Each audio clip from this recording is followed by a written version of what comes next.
Alhamdulillah hamdan katsiran thayyiban mubarakan fi mil'as samawati wa mil'al ardi wa mil'a ma bainahuma wa mil'a ma syaa min syai'in ba'd. Subhanahu ma a'zama sun'ah wa ma aqwa qudrah wa ma atqana sun'ah wa ma a'la sultanah. Ashhadu an la ilaha illallah wahdahu la syarika lah, khassana bi khairi nabiyyin ursil wa bi afdali kitabin unzil wa bi ahsani manhajin syuri'.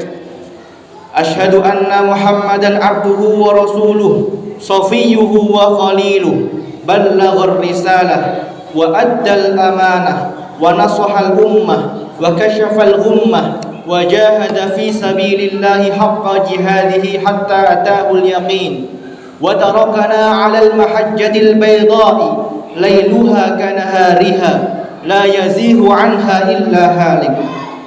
Allahumma salli wa sallim wa barik ala hadha an-nabiyyil azim wa ala alihi at-tayyibin at-tahirin wa ala ashabihi ghurril mayamin wa ala man sara ala nahjihi wa iktafa atharahu ila yaumiddin. Amma ba'd.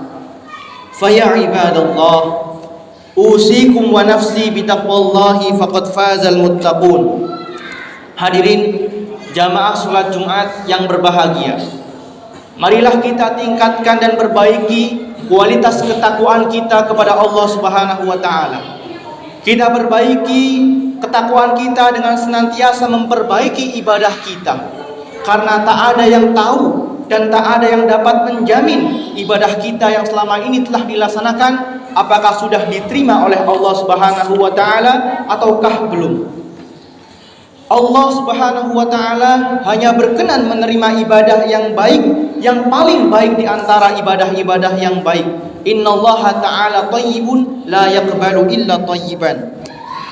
Al-Qur'an menceritakan kepada kita di mana dahulu ada dua orang kakak beradik sama-sama menjalankan ibadah, sama-sama menjalankan satu perintah Allah Subhanahu wa taala. Akan tetapi Allah hanya menerima satu ibadah, namun tak menerima ibadah dari satu yang lainnya. Mereka berdua ialah dua putra Nabi Adam alaihissalam, yaitu Qabil dan Habil. Keduanya menjalankan satu ibadah yang sama, yaitu perintah Allah untuk berkurban, tetapi Allah hanya berkenan menerima dari salah satunya saja. Allah mengabadikan kisah ini dengan firman-Nya. Bismillahirrahmanirrahim. Watlu 'alaihim naba'a ibnai Adam bil haqq id qarraba qurbanan fatuqbila min ahadihima wa lam yutaqabbal min al-akhar. Qala la aqtulanna qala inna ma yataqabbalu Allahu minal muttaqin. Bacakanlah wahai Muhammad kepada mereka kisah dua orang putra Adam ketika keduanya sama-sama melaksanakan ibadah kurban, akan tetapi Allah hanya menerima dari salah satunya saja. Demikianlah Al-Quran mengabadikan kisah ini. Lantas pertanyaannya, kenapa satu ibadah yang sama dilaksanakan oleh dua orang tetapi hanya diterima dari salah satunya saja? Apakah yang membedakan dua orang tersebut dalam menjalankan ibadah yang sama ini sehingga yang diterima hanya salah satu di antara mereka saja? Secara lahir para hadirin, ibadah yang dikerjakan oleh dua orang tersebut adalah sama-sama memenuhi syarat-syarat dan rukun-rukunnya. Akan tetapi yang membedakan antara keduanya adalah isi hati dan perasaan ketika mereka berdua menjalankan ibadah kurban tersebut. Habil diterima kurbannya. Kenapa? Karena Habil menerima perintah Allah dengan sepenuh hati, sehingga ketika melaksanakan ibadah kurban tersebut, ia melaksanakannya dengan sangat hati-hati, melaksanakannya dengan penuh kekhusyuan, melaksanakannya seolah-olah ia hendak menghadiahkan, mendermakan ibadah ini kepada Allah Subhanahu wa taala. Sehingga ibadah yang dilaksanakan oleh Habil adalah ibadah yang terbaik. Sementara satunya Qabil menerima perintah kurban dengan setengah hati. Sedikit ada keterpaksaan dan keberatan. Karena itulah ia hanya sebatas menjalankan ritual lahir, hanya sebatas kulitnya saja, sementara hatinya tidak teringat sedang mempersembahkan sesuatu kepada Allah. Itulah yang membedakan ibadah yang dilaksanakan oleh kedua orang tersebut. Satu ibadah yang sama dengan hati yang berbeda. Yang diterima ibadahnya ialah hati yang merasa kehadiran Allah, hati yang merasa khusyuk, hati yang merasa sedang berhadapan dengan Allah, sehingga ketika menjalankan ibadah mereka merasa sedang seolah-olah berada di hadapan Allah Subhanahu wa taala. Dan yang tidak diterima ibadahnya adalah ibadah yang dilakukan dengan setengah hati, yang dilakukan oleh Qabil. Qabil menjalankan ibadah yang diperintahkan oleh Allah ini dengan setengah terpaksa, sehingga ibadah yang dilaksanakan bukanlah ibadah yang terbaik menurut Qabil. Sehingga manakala kakaknya yaitu Habil mendengar bahwa kurban yang diterima adalah kurbannya Habil, si Qabil ini tidak terima dan mengancam akan membunuh kakaknya yaitu Habil. Qala la'aqtulannak, wahai adikku, aku akan membunuhmu, aku benar-benar akan membunuhmu. Kemudian Habil menjawab, qala innama yataqabbalullahu minal muttaqin. Habil berkata kepada Qabil, sesungguhnya Allah Subhanahu wa taala hanya berkenan menerima ibadah yang didermakan, yang dilaksanakan oleh orang-orang yang bertakwa. Hadirin rahimakumullah. Takwa merupakan sesuatu yang ada di dalam hati. Takwa bukanlah perbuatan-perbuatan lahiriah dan bukanlah perbuatan yang berupa kulit semata, tetapi takwa tertancap di dalam hati. Sebagaimana sabda Rasulullah sallallahu alaihi wasallam, at-taqwa hahuna, at-taqwa hahuna, at-taqwa hahuna. Takwa itu ada di sini, takwa itu ada di sini, takwa itu ada di sini, sambil menunjuk dadanya berkali-kali. Hadirin, karena itulah ibadah itu harus kita ingat terdiri dari kulit dan isi. Ibadah harus ada rasanya, sebagaimana garam rasanya asin, sebagaimana gula rasanya manis. Rasa itulah merupakan substansi dan isi dari semua ibadah. Isi dan rasa dari semua ibadah yang kita kerjakan adalah zikrullah, ingat kepada Allah, khusyuk kepada Allah, melaksanakan ibadah seolah-olah kita mempersembahkan ini di hadapan Allah Subhanahu wa taala. Tanpa kehadiran Allah di dalam ibadah kita, maka ibadah yang kita kerjakan hanyalah kulit semata, hanyalah seremonial belaka. Itulah yang disabdakan oleh Nabi Muhammad sallallahu alaihi wasallam, al-ihsanu an ta'budallaha ka'annaka tarahu, fa in lam takun tarahu fa innahu yaraka. Yang dimaksud ihsan adalah 3 tingkatan lebih tinggi daripada Islam dan iman, yaitu ihsan. Manakala seorang hamba menyembah Allah seolah-olah ia mampu menghadirkan Allah di hadapannya. Jika tidak demikian, maka ia memposisikan dirinya seolah-olah Allah sedang melihat ibadahnya. Hadirin rahimakumullah. Maka hendaknya kita dalam sholat kita sebagai orang mukmin, tancapkan kekhusyuan kita di dalam sholat kita. Kita ingat bahwa kita sedang menghadap Allah, sehingga isi dan substansi dari sholat kita adalah zikrullah, benar-benar kita laksanakan dan kita kerjakan dalam setiap ibadah yang kita lakukan. Qad aflahal mu'minun alladzina hum fi salatihim khashi'un. Sungguh telah beruntung dan telah berbahagialah orang-orang mukmin. Mereka ialah orang-orang yang di dalam sholatnya mereka senantiasa khusyuk. Hadirin rahimakumullah. Begitu juga dengan ibadah-ibadah yang lain. Ketika seseorang hamba membaca Al-Quran, maka seyogyanya dan seharusnya ia merasa tenang dan tentram karena ia sedang membaca firman Allah Subhanahu wa taala. Bagaikan seorang anak yang merasa tenang dan tentram manakala ia berada di pangkuan sosok ibunya. Allahu nazzala ahsanal hadithi kitaban mutasyabihan mathani taqsha'iru minhu juludul ladina yakhshawna rabbahum thumma talinu juluduhum wa qulubuhum ila dzikrillah dzalika hudallah yahdi bihi man yasha wa may yudlillahu fama lahu min had. Allah telah menurunkan sebaik-baik pembicaraan, yaitu berupa kitab yang saling serupa di antara ayat dan surat-suratnya, yang membuat merinding orang yang membacanya. Kemudian hati mereka yang membacanya menjadi tentram dan tenang, merasakan sangat dekat dengan Allah Subhanahu wa taala. Itulah inti dan isi substansi dari ibadah yang kita kerjakan. Hadirin rahimakumullah, ketika seorang bertanya kepada Rasulullah, "Wahai Rasul, begitu banyaknya amalan ibadah, apakah mungkin aku dapat pahala dari semua ibadah itu?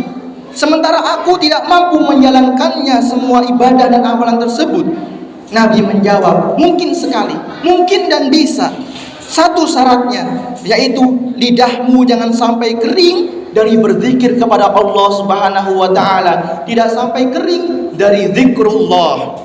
Lidah yang tak pernah kering dari berzikir kepada Allah merupakan lidah orang-orang mukmin yang sejati. Allahumma a'inna ala zikrika wa syukrika wa husni ibadatik. Ketika kita melihat kisah-kisah para sahabat, betapa khusyuknya para sahabat di dalam menjalankan sholat. Sayyidina Umar ibnul Khattab, banyak sekali orang-orang kafir musuh-musuh beliau yang hendak membunuhnya. Berbagai macam cara diterapkan namun tidak pernah berhasil. Akhirnya mereka merapatkan dan menghasilkan satu keputusan bahwa Umar akan sholat dengan khusyuk sehingga lupa segalanya, hanya ingat Tuhannya. Maka di kesempatan itulah adalah kesempatan emas untuk kita bisa membunuh Sayyidina Umar ibnul Khattab, sehingga Umar bin Khattab pun wafat dalam keadaan sedang mengimami sholat subuh. Begitu juga Sayyidina Ali radhiyallahu an. Sayyidina Ali karramallahu wajhah, Sayyidina Ali terbunuh manakala ia dalam keadaan mengimami sholat subuh, karena tidak lain adalah itu satu-satunya waktu yang menurut orang-orang kafir, menurut musuh adalah waktu lengah, di mana ketika waktu itu Sayyidina Ali, Sayyidina Umar dan para sahabat lainnya fokus menghadap Allah, fokus menyembah Allah, fokus sholat kepada Allah, sehingga tak ada satupun yang diingat kecuali Allah Subhanahu wa ta'ala. Begitu juga Sayyidina Muhammad Rasulullah sallallahu alaihi wasallam. Qala Nabi sallallahu alaihi wasallam, "Uhibba ilayya minad dunyakum thalath, an-nisa' wat-tib, wa ju'ilat qurratu 'aini fis salat." Sesungguhnya diriku ini sama seperti kalian, mencintai perkara-perkara dunia tiga, yaitu pertama perempuan, aku cinta dengan istri-istriku. Kemudian minyak wangi, aku cinta dengan minyak wangi. Namun semua itu kalah dengan kecintaanku, dengan ketenanganku, dengan ketentramanku manakala aku mengerjakan sholat kepada Allah Subhanahu wa ta'ala. Hadirin rahimakumullah, demikianlah para sahabat, demikianlah para nabi. Mereka sangat khusyuk di dalam sholatnya sehingga melupakan apapun yang ada di sekitarnya kecuali Allah Subhanahu wa ta'ala. Kita sering mendengar kisah Laila Majnun, yaitu kisah cintanya Qais bin Mulawwah terhadap Laila, sehingga Qais saking besarnya cinta terhadap Laila dijuluki dengan Laila Majnun. Ketika itu Qais melihat anjingnya Laila hendak pergi, kemudian ia kejar anjing tersebut. Ia percaya bahwa anjing itu dengan harapan mengejarnya bisa mengantarkan dirinya kepada Laila yang dicintainya. Ketika proses mengejar anjingnya Laila, Qais melewati sekelompok orang yang sedang berjamaah. Kemudian setelah pulang dari mengejar anjingnya Laila, Qais ditanya oleh kelompok orang yang tadi dilewatinya, "Wahai Qais, mengapa engkau tidak ikut sholat berjamaah dengan kami? Sungguh tadi kita melihatmu lari-lari mengejar anjing, sedangkan waktu sudah masuk waktu sholat jamaah." Kemudian Qais menjawab dengan jawaban yang penuh sindiran, "Wahai orang-orang sekalian, aku mengejar anjingnya Laila karena aku cinta dengan Laila. Tak ada satupun yang ada di pikiranku melainkan aku ingin berjumpa dengan Laila. Sehingga aku mengejar anjing tersebut fokus, sehingga aku bahkan tidak melihat sama sekali kalian sedang melaksanakan sholat. Sedangkan kalian sedang melaksanakan sholat, sedang menghadap ke Tuhan kalian. Mana rasa cinta kalian sehingga kalian tidak fokus terhadap Tuhan, sehingga kalian malah memperhatikan aku yang mengejar-ngejar anjing." Itulah sindiran keras dari Qais. Bagaimana Qais dengan rasa cinta bahkan bisa melupakan segala hal, hanya Laila yang diingat. Maka seyogyanya dan semestinya kita sebagai orang yang beriman, tak ada lain di hati kita manakala kita sholat kecuali zikrullah. A'udzu billahi minasyaitonir rajim. Qala ya qaumi ara'aytum in kuntu ala bayyinatin min rabbi warzaqani minhu rizqan hasana wa ma uridu an ukhalifakum ila ma anhaakum anhu in uridu illa al-islaha mastata'tu wa ma tawfiqi illa billahi alayhi tawakkaltu wa ilayhi unib. Barakallahu li wa lakum fil Qur'anil azim wa nafa'ani wa iyyakum bima fihi minal ayati wa dzikril hakim. Astaghfirullahal adzim li wa lakum wa lisairil muslimin wal muslimat fastaghfiruhu innahu huwal ghafurur rahim.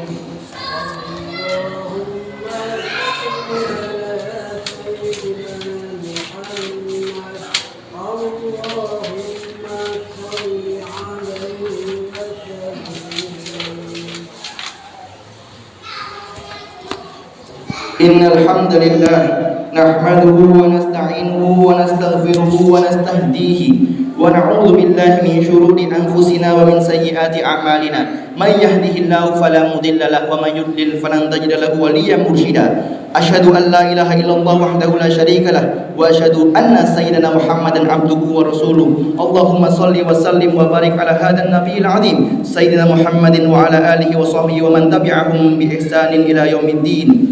فيا عباد الله أوصيكم مرة أخرى بتقوى الله فقد فاز المتقون.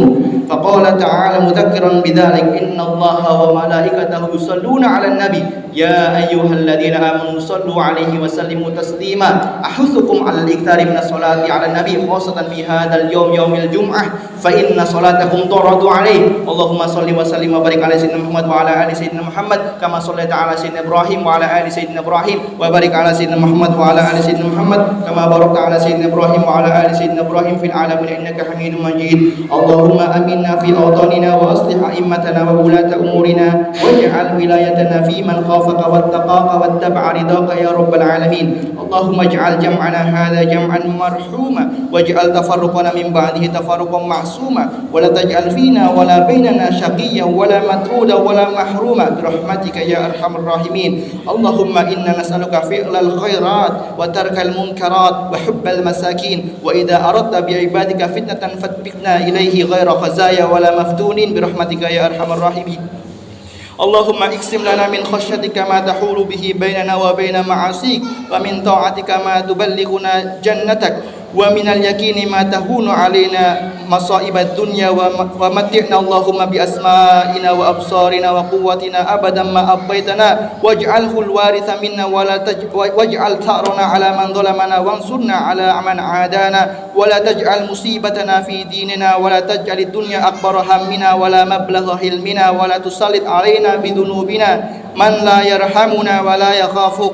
اللهم اغفر لنا ولإخواننا الذين سبقونا بالإيمان ولا تجعل في قلوبنا غلا للذين آمنوا ربنا إنك أنت الرؤوف الرحيم.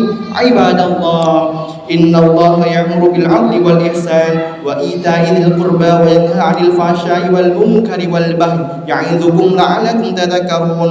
اذكروا الله العظيم يذكركم واشكروه على نعمه يزدكم وأقيموا الصلاة إن الصلاة تنهى عن الفحشاء والمنكر ولذكر الله أكبر والله يعلم ما تصنعون.